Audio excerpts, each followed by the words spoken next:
सब ने मेरी राम राम भाई। जय हो हमारी संस्कृति, जय हो हमारे गांव। मैं सुविक्की हरियाणवी और भाई चुनावी दंगल के तहत से हम फिर आए। मेरे गले जो शख्सियत बैठी हैं वो हरियाणा के सबसे लोकप्रिय सांसद मैं कहूँगा, सॉरी, लोकप्रिय विधायक मैं कहूँगा, कुलदीप वत्स जी। राम राम जी। राम राम जी। ठीक ठाक हो? हाँ बिल्कुल बढ़िया, आप बताइए। पहले तो आपको जीत की अग्रिम बधाई दूंगा, क्योंकि जिस तरीके से कैंपेन चला है आपका भी और दीपेंद्र हुड्डा का भी, ये जो इलाका है अपना जो रोहतक वाला और झज्जर, खासकर झज्जर बादली और बेरी की मैं बात करूं तो बहुत बढ़िया रिस्पांस देखने मिला है। हमने एग्जिट पोल भी डाली है, तो आपका जो बहुत बढ़िया तरीके से कैंपेन चला है उसके लिए आप बधाई के पात्र हो। धन्यवाद जी। जिस तरीके से आपने माछरोली की रैली की थी उसके बाद लगातार जो है आप कैंपेन करना रहे हो, लोगों के बीच जानना रहे हो, तो आपको क्या लगता है कितने आश्वस्त हो कि इस बार बादली हल्के की जो जनता है वो कितना आशीर्वाद देके भेजेगी दीपेंद्र भाई? देखिए, धन्यवाद एक तो आपका। सबसे पहले तो मैं आपके पूरे मीडिया के साथियों का मैं धन्यवाद करता हूँ। आप लोगों ने एक निष्पक्षता से सच्चाई को लोगों के सामने लेके आए और सच्चाई को आपने दिखाने का काम किया। जहाँ तक दीपेंद्र जी की लीड की बात है, मैं एक बात ज़रूर कहूँगा और गर्व से कहूँगा, और मैं धन्यवाद करता हूँ पूरी बादली हल्के की जनता का, सभी चाचाताओं का, छत्तीस बिरादरी का, भाईचारे का। वोट के साथ साथ बादली हल्के ने दिल जीता और प्रत्येक व्यक्ति ने खुद दीपेंद्र हुड्डा बन के इलेक्शन लड़ा। बिल्कुल। और बादली हल्के का, चाहे वो हमारी मातृशक्ति थी, चाहे हमारे काका ताऊ थे, चाहे हमारे भाई थे, चाहे बहनें थी, सब ने उत्साहित होके, ये नहीं मतलब उत्साह में, एक इतनी अच्छी वोटर परसेंटेज गर्मी का महीने में जाके अपने बेटे अपने भाई को की, और बादली हल्के से दीपेंद्र हुड्डा जी को बहुत बड़ी लीड बादली की जनता ने दी है। मैं बादली हल्के का तहे दिल से मैं धन्यवाद करता हूँ, और बिल्कुल आपके चैनल के माध्यम से भी कह रहे हैं, ये जो बादली का कर्ज है, बादली हल्के का कर्ज है, दीपेंद्र जी पे भी मेरे पे भी कर्ज है, इस कर्ज को कई गुना करके जनता के कर्ज को उतारने का काम हम करेंगे। विधायक जी, जिस तरीके से कल से सभी न्यूज चैनल के ऊपर एग्जिट पोल चल रहे हैं, उसके एग्जिट पोल के उस पे जो है राहुल गांधी की तरफ से आया है कि ये मोदी पोल है, इसको आप कैसे? मैं बिल्कुल, राहुल जी ने जो कहा बिल्कुल मैं सहमत हूँ, ये मोदी पोल है। ये उस मीडिया का मैं एग्जैक्ट पोल नहीं बताता, ये बीजेपी का एग्जैक्ट पोल है। मीडिया के जो हमारे साथी हैं, कहीं न कहीं आप सब ने पता है कि किस किस चैनल को, किस किस अखबार को क्या क्या कितने सौ करोड़ रुपए दिए गए हैं। ये मोदी जी ने देश को कंगाल करने का काम मीडिया के माध्यम से किया है। और आज मैं आपको आपके चैनल के माध्यम से मैं पूरे देशवासियों को, हरियाणा वासियों को ये बात कहना चाहूँगा कि जो कांग्रेस और इंडिया गठबंधन के जो हमारे साथी हैं, वो मजबूती से लड़े। जब काउंटिंग होगी मजबूती से लड़े, और देश की जनता ने, मुझे नहीं पता ये क्या है, पर देश की जनता ने एनडीए को हराने का काम किया है और इंडिया को जिताने का काम देश की जनता ने किया है।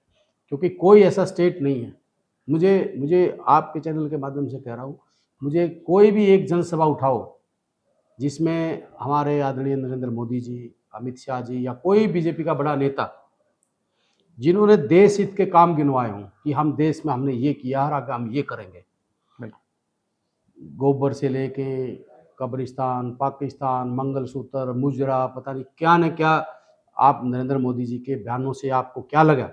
क्या देश के प्रधानमंत्री जो इतने पद पे बैठे हैं, हमारे देश के राजा हैं, उसके मुंह के जो बयान निकल रहे थे वो इस बौखलाहट को बता रहे थे कि देश की जनता ने आपको नकार दिया। राहुल गांधी की तरफ से एक आंकड़ा आया है आज की 293 पे जो है इंडिया गठबंधन जो है जा रहा है, आप कितने आश्वस्त हो इस चीज मैं को? 100% आश्वस्त हूँ। 293 से लेके और 310 से 315 तक ये इंडिया गठबंधन जाएगा, और इसमें अन्य और भी हैं, 30-40 सीटें और भी हैं जो मतलब उसका और भी दल लेके जा रहे हैं। पर बीजेपी सच्चाई में 210 और 220 से एनडीए गठबंधन नहीं जा रहा है, नहीं जा रहा किसी है। सूरत में नहीं जा रहा है। ये सिर्फ लोगों को भ्रमित करने का काम किया जा रहा है, अफसरों पर दबाव बनाने का काम किया जा रहा है, जनता पे ये दबाव बना के कैसे न कैसे इस खेल को हम खेला जाए, ये इनकी लोगों की नीति है। हरियाणा में 10 सीटें हैं, 10 सीटों में से 3 या 4 सीटें हर एक एग्जिट पोल दिखा रहा है, इसको आप कैसे देखें? देखिए, मैं एक बिल्कुल दावे के साथ कह सकता हूँ, हरियाणा में 8-2 का मुकाबला है। 8 में कांग्रेस जीतेगी, 2 में बीजेपी के साथ फाइट है, उसमें भी कुछ भी हो सकता है। कुछ भी हो सकता है। आप जिस तरीके से आपका कैंपेन चला है, बहादुरगढ़ की जनता ने इतना आशीर्वाद दिया है, आप किस मुद्दे को लेके अब विधानसभा का जो है अपना कैंपेन शुरू करोगे? मुद्दा क्या होगा? देखिए मुद्दे हमारे बहुत हैं, बादली हल्के के लिए मुद्दे बहुत हैं। मुद्दे हैं विकास के, मुद्दे हैं बेरोजगारी के, मुद्दे हैं महंगाई के, मुद्दे हैं भ्रष्टाचार के, बहुत मुद्दे हैं। बहुत मुद्दे हैं, लेकिन मैं बदली हल्के की बात करूँ, लोग ये तो कह रहे हैं कि भई ओम प्रकाश धनखड़ ने काम तो करवाए हैं, लेकिन उनकी जो बोली है उसकी वजह से उनको काफ़ी नुकसान हुआ है। मुझे काम और गिनवा दो। फिर आपकी लोकप्रियता की जहाँ तक बात आती है, तो वो कहते हैं कि हमारे साथ जिस तरीके से सांसद दीपेंद्र हुड्डा जी हमारे साथ बैठते हैं, हमारे पास आते हैं, उसी तरीके से कुलदीप वत्स जी भी हमारे बेटे हैं, भाई हैं। ये देखिए मैंने कहा बादली हल्के की जनता का बहुत बड़ा कर्ज है और मैं इनका बेटा हूँ, ना कोई एमएलए हूँ, ना कोई और कुछ हूँ। इनका बेटा हूँ, इनका भाई हूँ और वही मैं बन के रहना चाहता हूँ। मुझे भगवान ने दोबारा जन्म दिया है और मेरे पे जो कर्ज है बादली हल्के का, हमारी कोशिश है कि अब की बार चौधरी भूपेंद्र हुड्डा इस प्रदेश के मुख्यमंत्री बनेंगे और इस बादली हल्के का जो कर्ज है, वो चाहे वो विकास की बात है, चाहे रोजगार की बात है, चाहे बादल हल्के के सम्मान की बात है, हम उसको कई गुना करके लोगों को उतारने का काम आपने करेंगे। मुख्यमंत्री की बात की, आपने भूपेंद्र सिंह हुड्डा का नाम लिया, लेकिन जनता जो है वो दीपेंद्र सिंह हुड्डा को मुख्यमंत्री के रूप में देख रही है। देखिए दीपेंद्र हुड्डा जी निश्चित इस प्रदेश के सबसे लंबे मुख्यमंत्री बनेंगे। दीपेंद्र हुड्डा, अगर मैं आपको बड़ी हैरानी की बात ये होगी कि अगर ज्योति बसु का कोई रिकॉर्ड तोड़ेगा तो दीपेंद्र हुड्डा जी तोड़ सकते हैं, क्योंकि ईमानदार, निष्ठावान, सच्चा और एक कहते हैं कि जिस आदमी के अंदर इंसानियत है, जिसकी नीति और नीयत दोनों साफ है, जिसके रग रग में सेवा भाव, देश भाव, प्रेम, करुणा भरी हो, वो कभी किसी का बुरा कर नहीं सकता। दीपेंद्र जी के दिल में करुणा और प्यार है और बहुत ज़्यादा है। मैं बड़े नज़दीक से अपने भाई को देखता हूँ और मैं कहता भी हूँ, कई बार हमारी चर्चा होती है, मैंने कहा एमपी साहब, राजा को इतना ठंडा, पर मैंने ऐसे ऐसे सीन देखे हैं, दीपेंद्र जी, छोटा सा बच्चा अगर कोई बात कहता है तो उसको भी दिल से उस बात को पूरा करने का काम। आप करते हैं। जिस तरीके से जब कैंपेन शुरू हुआ था, तो खुद जो पदाधिकारी या फिर कार्यकर्ता कांग्रेस के ये कह रहे थे कि हमारी सिर्फ एक सीट जो है वो रोहतक की है। उसके बाद जिस तरीके से क्या संजीवनी मिली कि आज जो है 8 से 9 सीटों पर दावा ठोक रही है कांग्रेस। ऐसी देखिए क्या संजीवनी मिली? देखिए जो हरियाणा के अंदर है, चौधरी भूपेंद्र सिंह हुड्डा ने 10 साल का जो राज किया, उस राज में चाहे किसान था, चाहे मजदूर था, चाहे बीपीएल परिवारों के हमारे थे, चाहे मिडिल बिजनेसमैन था, चाहे युवा थे, हर आदमी को सम्मान देने का काम किया। इलाके को, हरियाणा को नंबर 1 बनाया, खेल खिलाड़ी में नंबर 1 बनाया, रोजगार में नंबर 1 बनाया, विकास में नंबर 1 बनाया। तो हुड्डा साहब ने कितने कारखाने बिजली के लगाए, आपने सबने पता है। एम्स यहाँ आया, आईआईटी यहाँ आई हरियाणा में। तो हुड्डा साहब ने विकास की तरफ ज़्यादा ध्यान दिया था। लोगों ने ये देखा कि 10 साल जो खट्टर का राज रहा है, वो एक किस्म से हरियाणा को पीछे धकेलने का काम किया और हुड्डा जी ने का जो 10 साल का राज था, लोगों ने देखा कि हुड्डा जी एक, मैंने कहा ना, विकास पुरुष भी हैं और ईमानदार भी हैं और हर उस वर्ग की समस्या को अपनी समस्या समझते हैं। तो लोगों ने उसका, राहुल गांधी जी का भी जो एक प्रचार और जो इंडिया गठबंधन का एक प्रचार हुआ, और हुड्डा जी और दीपेंद्र जी की, खासकर दीपेंद्र जी की जो लोकप्रियता इस हरियाणा में है, नो डाउट, को कुछ भी कहे, हमारे हरियाणा में दीपेंद्र जी की, हरियाणा में नहीं, मैं तो कहता हूँ यूपी, राजस्थान, हर जगह युवाओं में तो उनकी इतना एक क्रेज है। और हरियाणा में तो मैं कहता हूँ कि हर व्यक्ति, छत्तीस बिरादरी का व्यक्ति दीपेंद्र हुड्डा जी से प्यार करता है, जिसकी का हमें फ़ायदा हरियाणा में हुआ है। हम जानते हैं कि भाई कुलदीप वत्स जी खुद कितने जो काम करते हैं लोगों के और कितने लोगों के बीच रहते हैं, लेकिन इस बार के चुनाव में कुछ अलग दिखा। पूरा परिवार, चाहे आपके बेटे की बात करूँ, चाहे आपकी पत्नी की बात करूँ, सभी ने मिलकर इतना ज़्यादा प्रचार किया है, इतना साथ दिया है। इस चीज़ को आप कैसे देखते देखिए ये दीपेंद्र जी का इलेक्शन नहीं था, ये इलेक्शन पूरे रोहतक पार्लियामेंट का इलेक्शन था, पूरे बादली हल्के का प्रत्येक व्यक्ति का इलेक्शन था। और जिस परिवार ने एक मेरे जैसे को टिकट दिया, यहाँ से उनके आशीर्वाद से एमएलए बने, तो मेरा एक फ़र्ज़ है मैं एक अपनी बात बताता हूँ कि मुझे कभी किसी के साथ गद्दारी करनी मैंने नहीं सीखी है, और मेरा फ़र्ज़ है कि ये इलेक्शन दीपेंद्र जी का नहीं था, ये इलेक्शन मेरा था। तो उसमें से परिवार हो, और सबका फ़र्ज़ बनता, परिवार में चाहे रिश्तेदार थे, बच्चे थे, मिसेज़ थी, बेटा था, सब भाई था, सारे परिवार का हमारा फ़र्ज़ बनता था कि हम इस इलेक्शन को बादली हल्के से भाई दीपेंद्र जी को पूरी सपोर्ट दें। कितना आंकड़ा, यदि आप बढ़त की बात करो? देखिए, मुझे बादली हल्के की छत्तीस बिरादरी पर पूर्ण रूप से विश्वास है कि बादली हल्के का जो एक जीत का जो मार्जिन रहेगा 30 और 50 के बीच में, कहीं पे भी ये मार्जिन जा सकता है और ऊपर भी जा सकता है। मैं तो बादली हल्के की जनता का मैं धन्यवाद करता हूँ। प्रत्येक साथी ने, प्रत्येक व्यक्ति ने, बादली हल्के के साथियों ने इलेक्शन लड़ा है, और छत्तीस बिरादरी का आशीर्वाद दीपेंद्र जी को मिला है। और मैंने पहले भी कहा कि दीपेंद्र जी से हर व्यक्ति प्यार करता है, हर व्यक्ति प्यार करता है। और मैंने दीपेंद्र जी को एक बात कही थी, देखिए मगर जी, राजनीतिक है, पता नहीं आप कौन किसके लिए क्या कह दे, पर मैंने जिस दिन मैं चुन के आया था तो यहीं पे जनसभा थी, जो बूढ़ा साहब और दीपेंद्र जी थे, मैंने अपने नेता को एक बात ज़रूर कही थी। मैंने कहा, बूढ़ा साहब, मैं आपका बेटा हूँ, आपका भाई हूँ।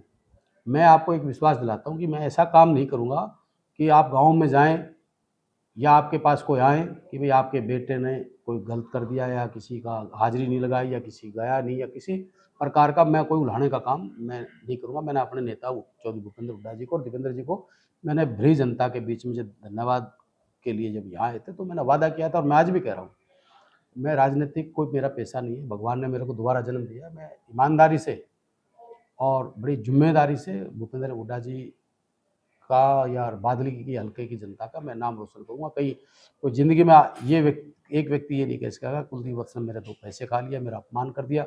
राजनीतिक है, उनका मैं किसी का दर्द मिटा नहीं सकता, जिनके पेट में वैसा दर्द है। राजनीतिक दर्द मैं मिटा नहीं सकता। आम जनता को मैं कहीं न कहीं फ़ायदा करूँगा, कहीं नुकसान करने का मैं काम करता नहीं। लोग मुझे प्रेम करते हैं, लोग मुझे अपना बेटा, अपना भाई मानते हैं। 2019 में जो हार हुई थी, 7,500 वोटों से दीपेंद्र हुड्डा आ रहे थे, उसमें एक कोसली की टीस रह गई थी, वो अब कितनी आप लोगों ने कवर की? देखिए, मैं धन्यवाद करता हूँ कोसली हल्के का भी, उन्होंने भी, हालाँकि हुड्डा साहब के टाइम से उन्होंने पूर्ण रूप से दीपेंद्र जी हुड्डा परिवार का साथ दिया है। पहली बार हम वहाँ से लूज़ हुए, क्या कारण रहा, कुछ जो भी हुआ, पर अब की बार कोसली हल्के ने हमारे ऊपर पूर्ण रूप से आशीर्वाद दिया है। मैं कोसली हल्का का धन्यवाद करता हूँ, और कहीं न कहीं कोई कमी हमारी रही होगी, या हम कह दें कि कोसली की कमी रही है सारी, हम इससे नहीं मानते, पर ठीक है, भई हमारे जो उन्होंने जनमत हमारे को दिया पिछली बार भी, वो भी हमारे सिर माथे था। हमारे लिए, हम इनकी तरह तो कह नहीं सकते बीजेपी वालों की तरह कि हमारी वोट नहीं दी। हम तो भाई जितनी दी उसके लिए भी इनका हाथ जोड़ के शुक्रिया किया था, अब दी है उसके लिए भी उनका हम हाथ जोड़ के शुक्रिया करते हैं। हम भिखारी हैं। कितना रिकवर किया? बहुत रिकवर किया, बहुत। इस बार एक नई चीज़ देखने को मिली, चाहे वो गीता बुक्कल हों, चाहे वो कुलदीप वत्स हों, चाहे वो डॉक्टर रघुवीर हों, सभी में एक होड़ लगी हुई थी कि सबसे ज़्यादा मार्जिन हम दे के दें। देखिए, ये तो हर आदमी का एक फ़र्ज़ बनता है, पर मैं एक चीज़ ज़रूर कहता हूँ, जिस मैं अपने बादली की बात करता हूँ, मेरे बादली के प्रत्येक व्यक्ति ने, जो आम मेरे साथी थे, सब ने बहुत संघर्ष किया है, बहुत मेहनत की है। मैं ये श्रेय, जीत का श्रेय पूर्ण रूप से बादली हल्के की जनता को देता हूँ, और ये बादली हल्के की जीत है, बादली हल्के की जनता की जीत है। आगामी विधानसभा चुनाव है, उससे पहले आप बादले की जनता को क्या संदेश देंगे? देखिए, उससे पहले 4 तारीख को अभी रिजल्ट है। अभी तो जो मैं एक चीज़ ज़रूर कह रहा हूँ कि जो बादली हल्के की जनता को भी, हरियाणा की जनता को भी मैं बधाई देता हूँ कि आपकी मेहनत रंग लेके आई है, और घबराने की कोई ज़रूरत नहीं है। ये एग्जिट पोल, ये मोदी के पोल हैं, ये मीडिया के पोल हैं, जनता का पोल में इंडिया गठबंधन की सरकार बन रही है। हरियाणा में भगवान ने चाहे तो 0 पे भी ये रह सकते हैं, 10 की 10 सीट भी कांग्रेस की आ सकती है, पर 8-2 का यहाँ रिजल्ट रहेगा, और हरियाणा में आने वाले समय में कांग्रेस की गवर्नमेंट बनेगी। भाई दीपेंद्र हुड्डा जी, चौधरी भूपेंद्र हुड्डा जी के नेतृत्व में देश में विकास, समूचे पूरे प्रदेश में विकास की गंगा बहेंगी, और सबका मान सम्मान, और इलाके को फिर से हरियाणा को नंबर 1 बनाने का काम भूपेंद्र हुड्डा जी के नेतृत्व में कांग्रेस की गवर्नमेंट करेगी। आपने 8-2 की बात की, 2 सीटें कौन सी दे रहे हो बीजेपी को? देखिए, 2 सीट हैं, जैसे गुड़गांव की सीट है, उस पर टक्कर है। हम्म, करनाल की सीट है, उस पर टक्कर है, और तकरीबन सारी ठीक है। शायद ठीक है। मैं बहुत बहुत क्योंकि सच्चाई बोलनी चाहिए, अब झूठ बोलने का कोई फायदा थोड़ी है, पर हाँ, टाइट मुकाबला है, दोनों पे। टाइट, बिल्कुल टाइट मुकाबला। बहुत बहुत धन्यवाद सर। तो ये थे हरियाणा के सबसे लोकप्रिय विधायक कुलदीप वत्स जी। लगातार हमारे चैनल पर देखते रहो भाई, और भी आगे भी चर्चा रहेगी लगातार। अब तो विधानसभा का जो, जैसे ही विधानसभा का बिगुल बजाएगा तो कुलदीप वत्स जी ने तुम देखते रहोगे। कुछ सवालों के जवाब आज किए हैं, फिर जल्दी हाजिर होंगे कुलदीप वत्स जी के साथ। बहुत बहुत धन्यवाद सर। धन्यवाद जी, राम राम, आपका बहुत बहुत धन्यवाद। वीडियो ने घनी घनी शेयर कर दियो भाई, चैनल सब्सक्राइब कर दियो। सब ने मेरी राम राम भाई, सब ने मेरी राम।